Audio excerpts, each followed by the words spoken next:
Hey guys, so it's 2026 and you're still confused about your gift, your talent, or what you should invest in this year. Then this video is for you. You're going to get value for your time. This will be divided into 2 or 3 parts depending on how long the video is. So let's get into the video. Number 1 is for you to write 10 things that you're good at, 10 things that you find yourself doing every day of the week, or maybe at least once in a week. Other things that you might have to skip because you lose interest in them at some point or the other, you might have to skip those. Okay, so let's think of things that we are consistent with, things that you always find yourself doing at least once a week. So you're going to list 10 of that. Thereafter, you're going to shortlist into five things that you have passion for, 5 things that your heart goes out to, even when you're busy with other things, when you're busy with your daily routines, job, or chores. Your heart always go back to those activities, those things. Those are passion. Okay, those are the things you're passionate about. Then thereafter, you're going to shortlist into the top 3. Those are the things that even if you are not getting paid for it, you're still going to give your time to it. You're still going to give your commitment to it. Okay, so you're going to shortlist into those top 3, and there you have it. You have your top 3 to be able to find a way to annex it, to refine it, and make it into something monetizable or something that will glorify the name of the Lord. So here are top 5 questions you should ask yourself before listing out these 10 gifts or shortlisting them. Okay, number 1 question is, how did you like to spend your time as a child?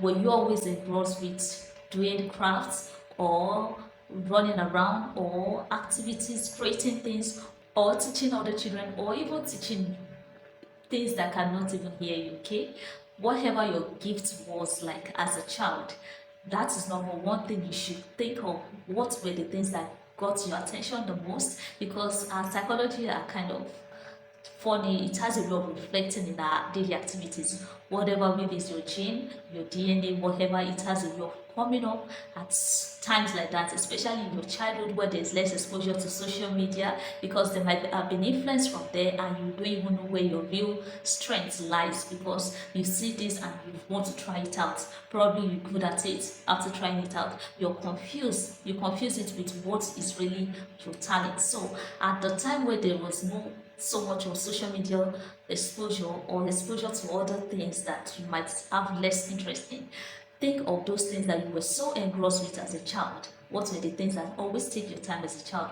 For me as a child, I was fond of creating images,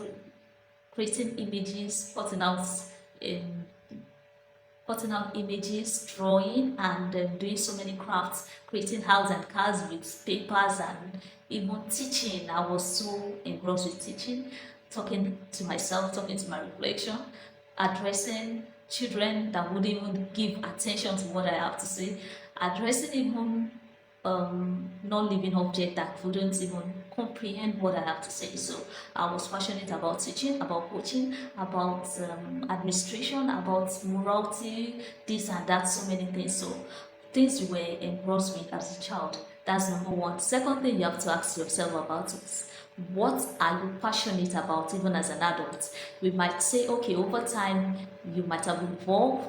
Time has made you evolve and lose interest in some things. You consider them childish, but even as an adult, what are the things you're still passionate about that you can give up your daily work to do?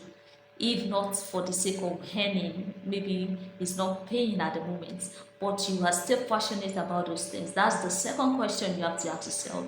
What are the things you're still passionate about as an adult? Trust me, there will be 1 or 2 things that will tally with what you were always engaged and engrossed with as a child. So the third question you need to ask yourself is, what are the things people always praise me for? A mirror cannot see itself. So the same way we cannot see some of our weaknesses as strengths, people around us will notice those things and give us feedback about it. What are the things people will always say? You are naturally born to do this. I'm glad I had you around doing this because it made my work easier.